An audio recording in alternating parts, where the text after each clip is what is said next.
នេះគឺជាប្រភេទត្បូងតូប៉ាស់ពណ៌ខៀវហើយក៏ជាប្រភេទត្បូងឆៅដែរខ្ញុំកំពុងតែធ្វើការជ្រើសរើសសម្រាប់ភ្ញៀវគាត់កំងចង់បានរៀងជ្រុងសម្រាប់យកទៅធ្វើជុតសាច់កសេរីរបស់គាត់ណាបងប្អូនអរគ្នា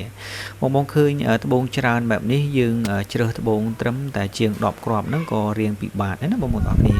ដោយសារតែថាយើងទាមទារធ្វើមិនក៏ដោយឲ្យបានពណ៌ប៉ុនគេហ្នឹងគឺប្រហាក់ប្រហែលគ្នាណាបងហើយ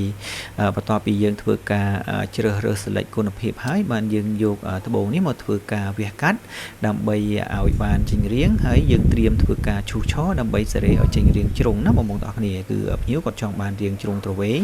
ហើយចង់បានពណ៌ប្រហាក់ប្រហែលគ្នាណាបងអញ្ចឹងយើងទាមទារត្រូវប្រើបច្ចេកទេសច្រើនដើម្បីធ្វើការឈូសឆរផងហើយចាប់ពណ៌ត្បូងផងណាបងប្អូនទាំងអស់គ្នាហើយឥឡូវនេះគឺយើងធ្វើការវះកាត់រួចរាល់ហើយនៅតែត្រៀមធ្វើការឈូសឆរសេរីរាងណាបង